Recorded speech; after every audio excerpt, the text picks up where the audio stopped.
Hello, everybody. Welcome to a special edition of Mattalk. John and I thought we'd hop on here for about 5 to 10 minutes, talk to you guys, the people, about everything that is going on in the world of Mattalk, and maybe a little bit more. Matlock is now on Pluto TV, and I just gotta say, finally, like at least we got a channel. But I tuned in to one of the episodes. I've always teased John about not being authentic to the cause. So, but I was like, you know what? It's late. Probably only going to see 2 minutes of this before I fall asleep. So it's not really that big a deal. So I watched, and man, the budget for the later season is like cut. And it's weird to use the word cinematography with Matlock. Like you could tell, like the cinematography, the cameras, everything about the show looks so different. Well, not to mention, too, that it was shot at a totally different location, too. They moved from Atlanta, Georgia, up to Wilmington, North Carolina, somewhere in North Carolina, because it would be easier travel for Andy Griffith. And yes, I do believe there was budget cuts and, of course, a whole new cast as well. That we had a bunch of new characters that were introduced in those latter years. And that also coincided, of course, with the move from NBC to ABC as well. So, yeah, man, it is you can tell that there is a definite difference in the artistic vision of that show when they switch from NBC to ABC. I do like the lady that plays Leanne. She looks. I mean, as long as I'm thinking of the right character that I saw on the show, she looks a lot like Lori Lathine. Bryn Luther, playing the role of Leanne, she is a bright spot. She definitely is, and I think that if you watch those later episodes, you see that she's not putting up with any crap from Dad. Like when Dad is misogynistic, or when Dad makes a off color comment, she is there to kind of be the voice of reason and be more of like a at this point 90s woman, where. As we've joked about in the first few seasons, especially with Charlene, there seemed to be still a little bit of the stereotype of, oh man, go get a husband and go have a family and have a career and all that jazz. Or excuse me, that's kind of not there, if you will. So, yeah, it's and we'll get into it. But in that episode, did you meet Billy Lewis? Played by actor Warren Frost, I believe. I don't think so. I only watched about 5 minutes of it. Okay, all right. I gotta be honest, man. Billy Lewis is the one character. I know I've been a little bit critical of Ace, Don Knotts' character, but man, you know what? Billy Lewis could be the most annoying character on the series. Good to know. It's so much darker. Like all the shooting and stuff, just like every scene just seemed darker. I don't know. Maybe I need to go back, but I mean, it's just a small preview. I'm sure it's not going to be as bad as I think it's going to be. Maybe it's just a bad episode. So we'll find out. But John, why are we here? Well, we are here because let's be honest. Let's not hold anything back. Let's be 100% transparent. Mattalk was airing on Saturday afternoons, and it was a replay. Basically, we went back and said, okay, what we're going to do is we're going to re-air the past episodes that we've done. And I think we started doing that, I don't know, we were 6, 7, 8 episodes into season 1. And it was airing on the Scene Snobs Network. Unfortunately, as we have discussed both publicly and privately, unfortunately, the Scene Snobs Network has taken a hiatus for a while. Due to the man behind it having to kind of prioritize some things in his professional and personal life. And again, we thank the opportunity to be on the Scene Snobs Network. It was fantastic. If it gets back up and rolling, we're back there. Gary, and I can speak for Jason. We're back there without a shadow of a doubt. Love you, Mick. But we've come to the point now where guess what, folks? We're caught up. We dropped the Annihilator 2 weeks ago. This would be the kind of recap, the replay of the Annihilator, but I mean, we kind of ran out of episodes. We're all caught up. I don't know if that's a good thing or a bad thing, Jason. That's a good thing. I mean, I could go back and start re-airing them again, but there's no point in that. So, and since the whole reason we were doing it this way is because of the Scene Stops Network, we're going to go back to doing it the way we used to do it, which is we're going to release the Facebook and YouTube and all that videos on the same day we release the audio. Yeah, so there you go. So you can catch it not only through Anchor.fm, also through all those major podcasting outlets, YouTube, Facebook, the whole 9 yards. And one thing we should probably talk about too is we also have some other interesting news. And it happened last weekend here in Columbus, Ohio. We had something called the Columbus Podcast Awards. And many people that listen to Mattalk and our other side projects know that we hype this up. All right, we hype this up a lot. And I attended the actual awards ceremony last Friday night here in Columbus. And I was really shocked that Mattalk in the TV and film category made it to the Final Four. And I just want to say, and I think, Jason, you would agree with me, thank you to everybody who voted for us, because I know we were just shilling the crap out of that. Like, please go and vote for us. Please go and vote for us. It's easy. All you got to do is click and put in your email, and your vote counts. And, there were 12 other podcasts in that category of TV and film. And so to be in the Final Four, that's, to me, I mean, I don't know, Jason, how you feel, but I suspect that you feel like I do. That's amazing. It's amazing to have that support, and we really do appreciate it. I would have preferred number one. I'm just kidding. Yeah, no, of course, Sean, it's fantastic. Yeah, some cool hardware would have been nice, but I think, though, Jason, I think there would have been a problem had we actually won and we brought home a trophy. They only got one trophy. Like many other podcasters that won, that were like a duo or 3 or 4 people, they only got one trophy. So you and I would have to work out visitation rights, I think. I think we could handle that. Okay. All right. Every other weekend, twice on Thursday. I'll be honest, I'd let you have all the weekends if I can have Tuesday through Friday. I'd let you have all the weekends. Are we gonna meet in a Walmart parking lot, like exchanging their children after the visitation? Yes, we would meet in a Walmart parking lot, and I would say, "Here, trophy, go see your other daddy. There you go. It'll be okay. We'll go to the zoo next weekend." Probably shouldn't joke about that. That's probably not very appropriate, is it? It's not that bad. Well, look, I've never been divorced. I'm just saying, so I don't know how it works.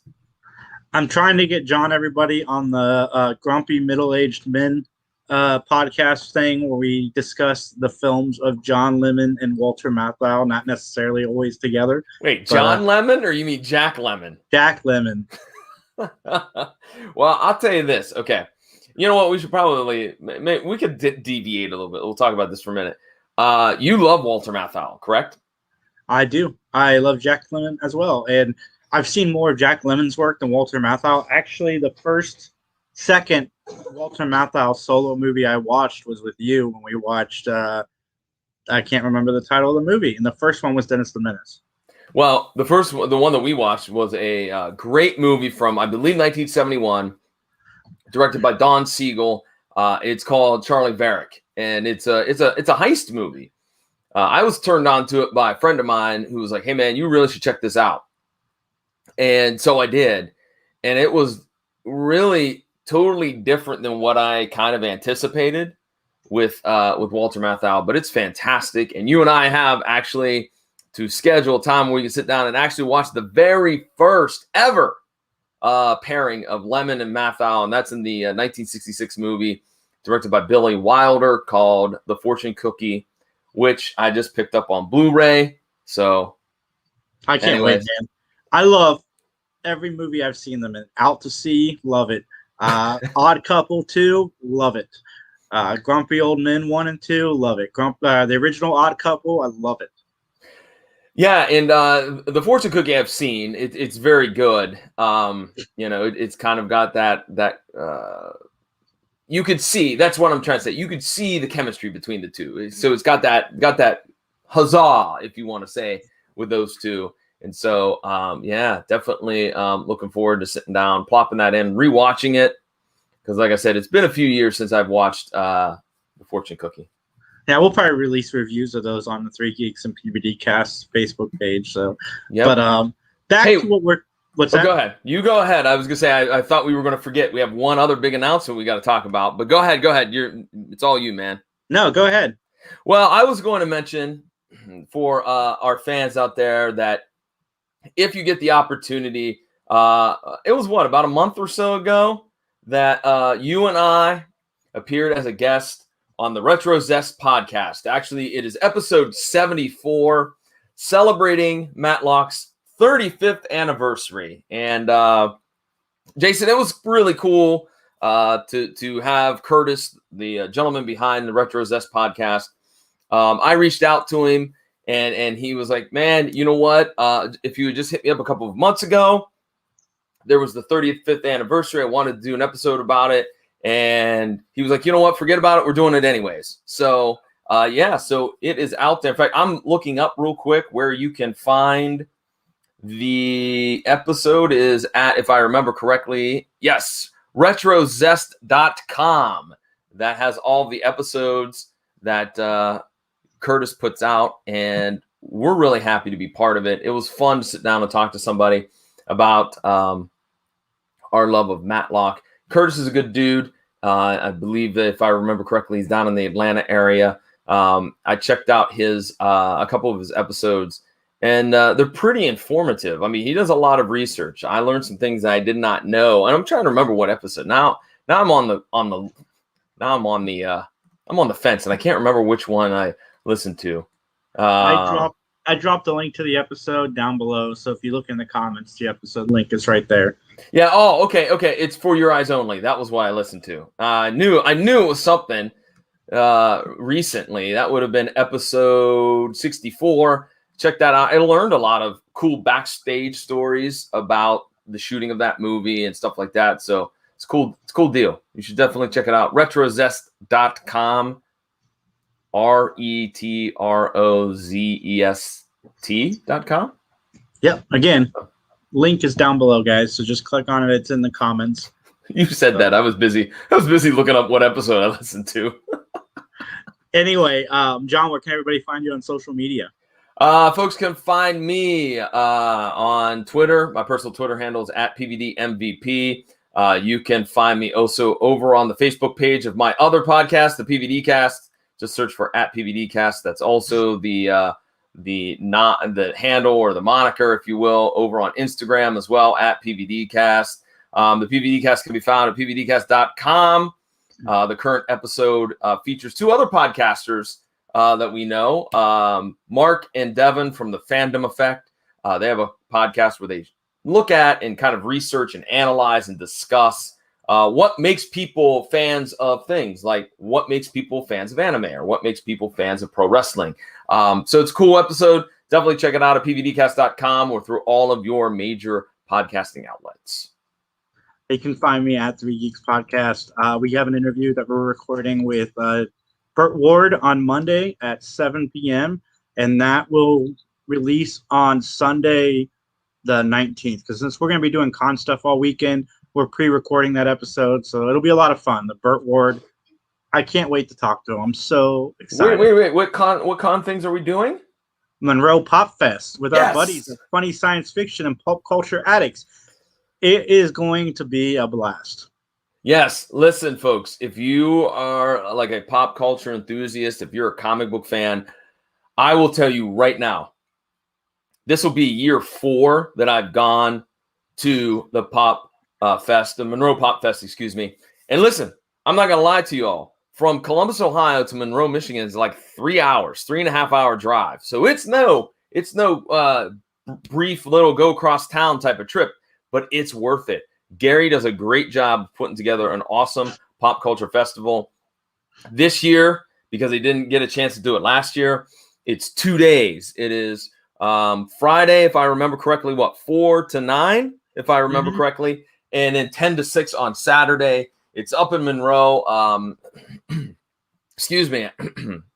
I just broke the first rule of podcasting. I'm supposed to clear your throat in the middle of talking. Oh, well. Anyways, Jason, can you hit us up on the information for the website for the Monroe Pop Fest? Yes, it is September 17th from 5 to 9 and Saturday from 11 to 6. There you go. And if you want to get any information in regards to getting tickets or seeing who's going to be there, go to the website Monroe, MONROE, comic-con.com. It used to be called the Monroe Comic Con. They've now changed the name to Pop Fest. It doesn't matter. It doesn't matter. Just Google Monroe Pop Fest. You'll find it's the very first thing that pops up. I'm excited, Jason. I don't know about you, but we're going to be helping out, running the panels, hanging out with some friends. I don't know. Should I drop the big news from Monroe with me and Tim? Sure. All right. I'm going to be professional this time and not clear my throat in in everyone's ear. I'm excited because Tim Siegel and myself are going to be doing a sports and comics panel with Dom Riggio, the man behind Mess Bucket Comics, and Detroit Red Wings enforcer, Detroit Red Wings superstar, Darren McCarty. I'm excited, man, because I'm a huge hockey fan. So I'm excited to sit down and chat with Darren, and hopefully he doesn't beat me up. I'm just kidding. I'm kidding. Anyways, seriously, if you're in the Michigan area, if you're in Southern Michigan, come on out to Monroe. It's a great time. You'll love it. Guaranteed. I don't know if I can really give a guarantee because then people have very high expectations. I may get sued. Anyways, I digress. It's a great time. Come on out. Have some fun. It will be fun. And you can find us at Mattalk_podcast on Facebook and Twitter. No, you got that wrong. Oh, sorry. Not underscore on Facebook. It's all one word. Oh, Mattalk Podcast on Facebook. And you can also, download, find us everywhere. Email us, benmattalk@gmail.com. And from John and myself, we really hope you guys have a wonderful weekend. And we will catch you guys soon.